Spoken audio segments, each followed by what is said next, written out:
Hey, it's Dr. Mitch Earlywine. I'm a professor of psychology at the University at Albany State University of New York, and I'm the author of Understanding Marijuana, a book published by Oxford University Press. I have over 200 publications in the scientific literature, and I want to say a word or two about cannabis and amotivational syndrome. As you've probably heard, cannabis, at least at one time, had a reputation for turning humans into lazy slugs. Let's see if we can take a look at the data and draw any conclusions about this.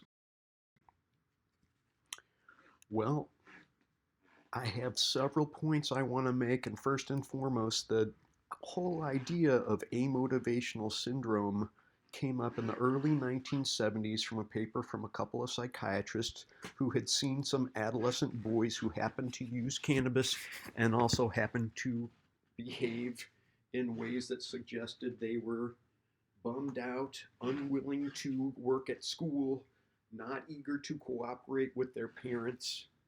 But the base rate of these behaviors is very high. They were basically acting like adolescent boys. The fact that they had used cannabis was a correlate of this issue, but not a cause of this lack of motivation. Well, how could we really show that cannabis was linked to motivation?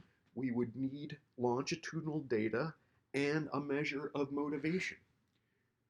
Obviously, self-report has some problems, and one of the issues is these often correlate with depression.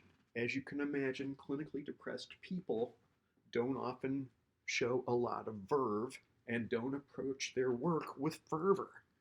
My data from my lab suggests that, in fact, if you can covary out these effects, if you can essentially control for depression, you do not see a link between cannabis and motivation, and that's confirming some data from other labs as well.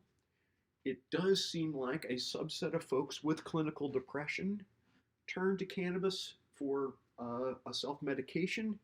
Nevertheless, it's not the best treatment for depression, so feel free to recommend mental health treatments for depressed clients, and then maybe you can make a better decision about their cannabis use. One way to look at this was to look at somebody's grades in high school and see how they linked to cannabis use. For what it's worth, the links to grades in college are actually in the opposite direction. So a large study at UCLA suggested that cannabis users actually had slightly higher grades and they were more likely to plan to go to graduate school. Nevertheless, in high school, it did look like folks who had used cannabis were also not graduating at the same rates and not getting grades that were as high as their peers. Nevertheless, when you looked back at their scores and grades earlier in life, say fifth grade, they were actually doing poorly in school even before it was very likely that they were very cannabis involved. And so it's not that cannabis caused them to lose motivation so much as this was a sign of their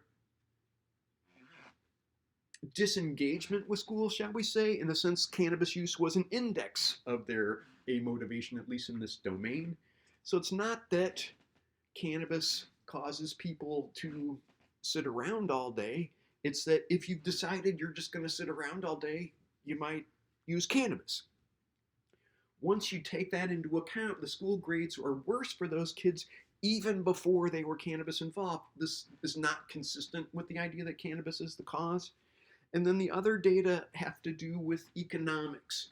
So Kasner had some data early on suggesting that maybe cannabis use related to salary, but in fact it didn't pan out. And then in one of his samples, the men who used cannabis actually made more money than the men who did not. It didn't replicate in the women. We have seen a rather disturbing link between cannabis use and what they're calling involuntary job loss. It's basically getting fired. And I just want to get into that for a second. Now, as you can see, this is an odds ratio of getting fired was higher for folks who used cannabis regularly.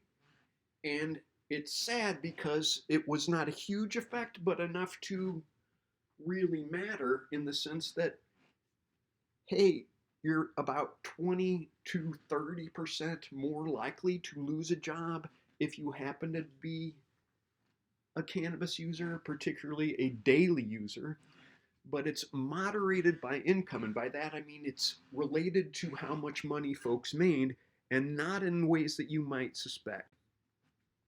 So I know this graph is kind of strange, but basically what we see here is folks at the very higher income levels from this data set, so more than $70,000 a year, were actually significantly more likely to lose their job if they had used cannabis.